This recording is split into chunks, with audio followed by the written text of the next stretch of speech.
Hello viewers, good morning everybody.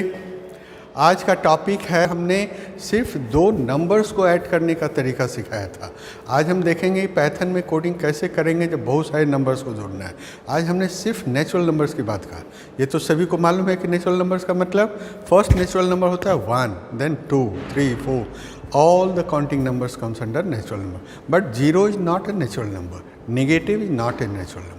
तो students, आज हम देखेंगे कि पाइथन में कोडिंग कैसे करेंगे अगर हमको n नेचुरल नंबर्स को जोड़ना है। सबसे पहले हम एक वेरिएबल को असाइन करने का तरीका देखेंगे। असाइन करने का ये तरीका है, let x is any variable, input enter a number n। ये आपको याद होगा कि ये लिखने का मतलब क्या है।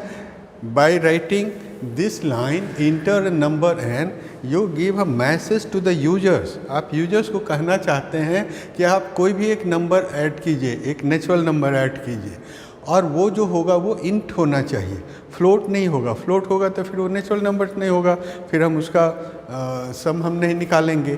तो it is the way how to assign a variable. It is clear. Next line होता है कि हम लोग एक कंडीशन देते हैं। आज हम देखेंगे एक कंडीशन। क्या है condition? If n is less than 0। और आपको मालूम होना चाहिए कि नेचुरल नंबर्स में 0 नहीं होता, 0 से छोटा मतलब कोई भी निगेटिव नहीं होता।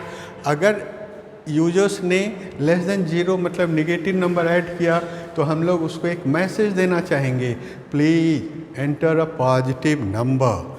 So this is a message to the users कि if he is entering negative number। अगर उसने पॉजिटिव नंबर ही ऐड किया तो तब आप पहले कंडीशंस लिखते हैं sum equals to 0। While n is greater than 0 then आप एक नए तरह का ये देखोगे।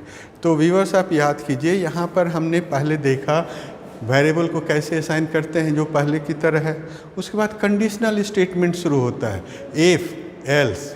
If n is less than 0 print this, else print sum equals to 0। अब यहाँ से लूप स्टार्ट होता है, while n is greater than 0। तो आपको क्या करना है?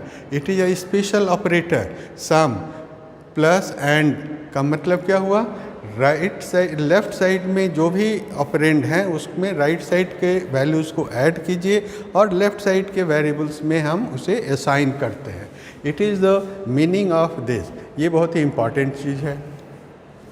तब हम स्टार्ट करेंगे, इंक्रीमेंट देंगे। मान लिया कि आपने लिखा n इक्वल्स टू 5, तो पहले उसने सम किया 5, फिर 5 में -1 करेगा मतलब 4, फिर करेगा 3, फिर करेगा 2, एंड जब तक वह ग्रेटर देन 0 है तब तक प्रिंट होता जाएगा। और इस तरह से नंबर हमारा हुआ। तो जब आप इतना लिखते हो, it is the actual code. Every line is clear. It is the way how to assign. यहाँ से कंडीशन शुरू हुआ। अगर n लेस देन 0 है मतलब निगेटिव नंबर है तो आप एक कमांड देते हैं, एक मैसेज देते हैं यूजर्स को, एल्स सम इक्वल्स टू 0। अगर वह n लेस देन 0 नहीं है, ग्रेटर देन 0 है, तो हम एक नए तरह का ऑपरेटर यूज़ करेंगे, जिसका मतलब है राइट साइड में जो भी वैल्यू है उसके वैल्यूज़ को आप लेफ़्ट साइड में असाइन कीजिए और लेफ़्ट साइड का वैल्यू आएगा। नेक्स्ट इंक्रीमेंट है हमारा, डिक्रीमेंट कहलाएगा, लेस देन 1। उसके बाद प्रिंट करते हैं। तो it is the coding of adding N natural number. अब अगर यहाँ पर कंप्यूटर ने मैसेज दिया कि इंटर अ नंबर और आपने दे दिया 5, तुरंत क्या रिजल्ट आ जाएगा? 15। ध्यान से देखो, ये 15 कहाँ से आया? आपने पहले दिया था 5, फिर n-1 के कारण 5 के बाद हो गया 4, फिर n-1 के कारण हो गया 3, फिर हो गया 2, फिर हो गया 1। यह कंडीशन कब तक चलेगा? while n is less than greater than 0। अब 1 के बाद आप करते तो क्या होता है? 0। तो इसी लूप के कारण आपका प्रोसेस एंड कर जाता है।